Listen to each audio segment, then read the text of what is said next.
Dear students, आज हम 9th class chapter 1 chemistry में NCERT क्वेश्चंस का सॉल्यूशन करेंगे। सबसे पहले हम अध्याय के बीच के प्रश्नों का सॉल्यूशन करेंगे।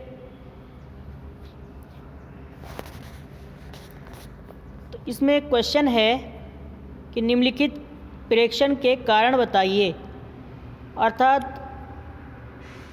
हमें कुछ प्रेक्षण दिए गए हैं, उनका कारण बताना है कि ऐसा क्यों होता है। तो इस सबसे पहला प्रेक्षण दिया गया है, गर्मा गर्म खाने की गंध कई मीटर दूर से ही आपके पास पहुंच जाती है, लेकिन ठंडे खाने की महक लेने के लिए आपको उसके पास जाना पड़ता है। ये क्लास वर्क में हम कर चुके हैं कि जो पदार्थ आसानी से वाष्पीकृत हो जाता है वो एक स्थान से दूसरे स्थान तक विसरित हो जाता है, वायु के कणों के अंदर मिक्स होकर के मूवमेंट करता है, गति करता है। तो जैसे जैसे वायु के कण दूर तक जाते हैं उसी प्रकार ये पदार्थ भी वायु के साथ मिलकर के हमारे पास तक पहुंच जाते हैं। तो जब गर्म खाना होता है तो उसका वाष्पीकरण आसानी से हो जाता है, उसके कण वाष्पीकृत होने की क्षमता रखते हैं, जिसकी वजह से वो वायु में मिलकर के लगातार विसरित होते रहते हैं और उसकी गंध हम तक पहुंच जाती है। यदि ठंडा खाना होता है तो ठंडा खाना उसका विसरण ताप जो होगा उसको पहले बढ़ाना पड़ेगा, अर्थात वो खाना जो होता है अपने विसरण के तापमान से बहुत कम तापमान पर होता है, जिसकी वजह से उसके कणों में कोई गति नहीं पाई जाती और वो कण, उस खाने के कण, पदार्थ के जो कण होंगे वो वायुमंडल में विसरित नहीं होंगे और हम तक उसकी गंध नहीं पहुंचेगी।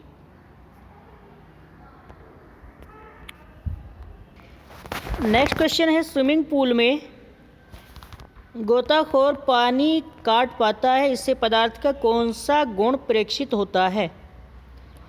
देखिए, जब गोताखोर पानी के अंदर अपने हाथ को चलाता है तो पानी वहाँ से हट जाता है। इससे हमें पता चलता है कि पानी के कणों के अंदर सॉफ्टनेस पाई जाती है, अर्थात उनके अंदर तरलता है और तरलता का गुण जो होता है वो द्रव के अंदर होता है।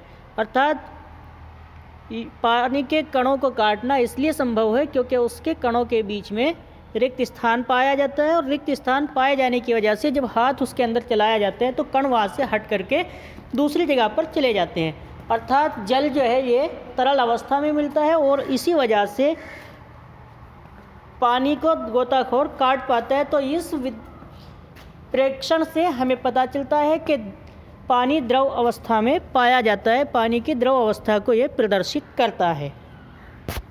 नेक्स्ट क्वेश्चन है, पदार्थ के कणों की क्या विशेषताएं हैं। हम पढ़ चुके हैं कि पदार्थ के कण बहुत छोटे छोटे होते हैं।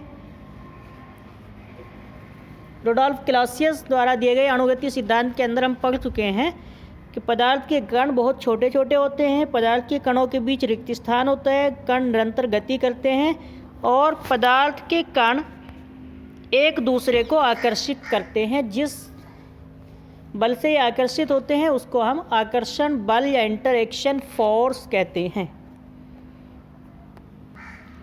अगला प्रेक्षण हमें दिया है कि किसी तत्व के द्रव्यमान प्रति इकाई आयतन को घनत्व कहा जाता है, अर्थात घनत्व बराबर द्रव्यमान बटे आयतन।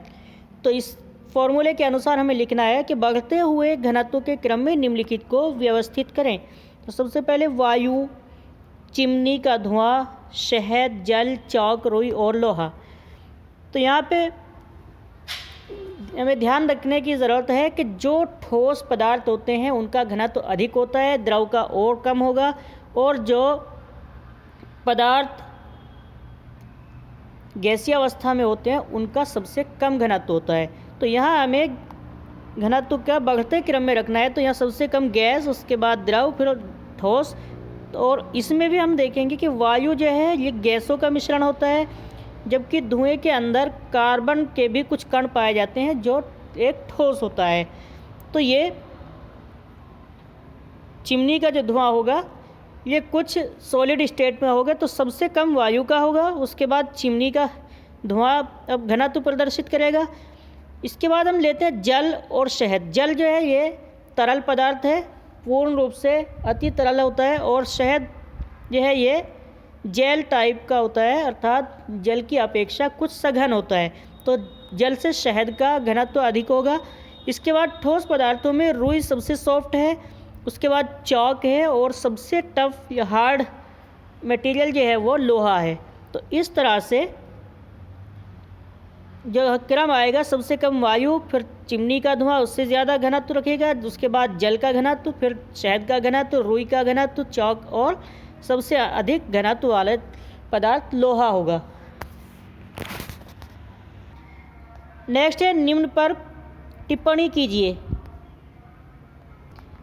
तो पहला पॉइंट है जिस पर हमें टिप्पणी करनी है वह है दृढ़ता। दृढ़ता को आप जानते हैं कि किसी भी पदार्थ की जो कठोरता होती है, अर्थात उसको दबाने का जो वह विरोध करता है, उसको हम दृढ़ता कहते हैं।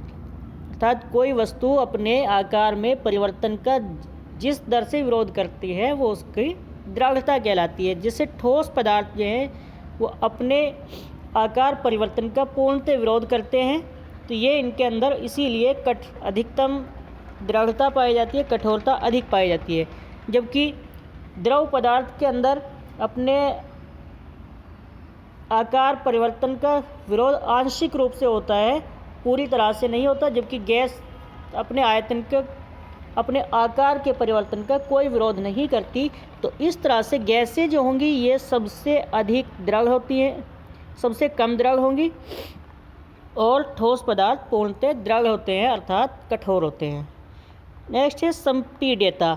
संपीड्यता कहते हैं किसी पदार्थ को दबाए जाने की जितनी उसके अंदर क्षमता होती है वो उसकी संपीड्यता कहलाती है। अर्थात जिस पदार्थ को हम जितनी आसानी से दबा सकते हैं, जितना कम दाब लगाकर अधिक संपीड़ित किया जा सकता है, अधिक दबाया जा सकता है, उसके आकार में कमी की जा सकती है, उसी को हम संपीड्यता कहते हैं। तो संपीड़ित करने से किसी भी वस्तु के आयतन में कमी आती है। जैसे किसी गैस को हम एक बड़े बर्तन में और पिस्टन से उसको दबाया जाए तो गैस को बहुत कम आयतन तक लाया जा सकता है, बहुत ज़्यादा उसको दबाया जा सकता है। तो इस प्रोसेस को हम संपीड्यता कहेंगे। जबकि ठोस पदार्थ को अगर हम दबाएंगे तो या तो दब ही नहीं पाएगा, और अगर दबाएंगे भी तो आंशिक रूप से दबता है, तो इसमें संपीड्यता बहुत कम होगी। पहली बात तो ठोस के अंदर संपीड्यता नगण्य होती है, अर्थात अनकाउंटेबल होती है। जबकि द्रव के अंदर किसी हद तक हम मध्यम रूप से उसको संपीड़ित कर सकते हैं, और सबसे कम संपीड्यता पाई जाती है ठोस के अंदर, और गैस को पूरी तरह से हम संपीड़ित कर सकते हैं। नेक्स्ट है तरलता। तरलता जो है पदार्थ के कणों में बहाव को हम तरलता कहते हैं। अर्थात किसी पदार्थ को अगर छोड़ दिया जाए, खुले में रख दिया जाए, तो वह कितनी दूरी तक बहता है, कितने कम टाइम में, समय के साथ किस अनुपात में बहता है, इसी को हम तरलता कहेंगे। द्रवों में तरलता पाई जाती है, गैस में सबसे अधिक तरलता होती है, जबकि ठोस में तरलता बिल्कुल नहीं होती।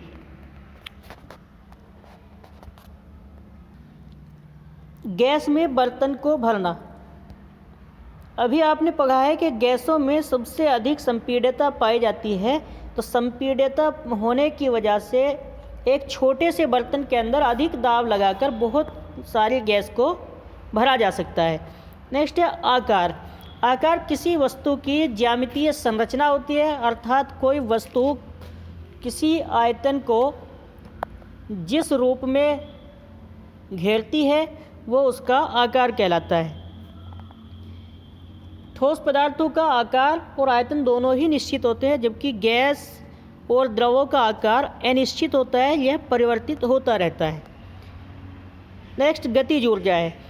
प्रत्येक पदार्थ के अंदर कणों में कुछ गति पाई जाती है, और उन अणुओं के बीच में गति जो होती है, जिस ऊर्जा उसमें गति के कारण जो ऊर्जा उत्पन्न होती है वो उसकी गतिज ऊर्जा कहलाती है। या हम ये कह सकते हैं कि किसी पदार्थ में गति होने पर जो ऊर्जा उत्पन्न होती है उसे हम गतिज ऊर्जा कहते हैं। नेक्स्ट पॉइंट, घनत्व। घनत्व अभी हम पहले पढ़ चुके हैं कि द्रव्यमान प्रति इकाई आयतन को घनत्व के नाम से जाना जाता है। इसे डी से प्रदर्शित करते हैं, D equal to M upon V, जहाँ पर एम वस्तु का द्रव्यमान और वी आयतन होता है। तो इसका मात्रक हम लेंगे अगर, तो द्रव्यमान का मात्रक होता है किलोग्राम और आयतन का मात्रक होता है मीटर क्यूब। तो यहाँ पर हम द्रव्यमान किलोग्राम प्रति मीटर क्यूब ले सकते हैं या किलोग्राम मीटर -3, या इसको हम ग्राम, किलोग्राम की जगह पे ग्राम लेंगे तो ये सेंटीमीटर हो जाएगा, ग्राम सेंटीमीटर -3। इस तरह से हम बहुत सारी चीज़ों को डिटरमाइन कर सकते हैं। और इसी के साथ साथ आज एनसीईआरटी के पाठगत प्रश्नों का सॉल्यूशन पूरा होता है। नेक्स्ट वीडियो में एनसीईआरटी के अभ्यास प्रश्नों का सॉल्यूशन करेंगे।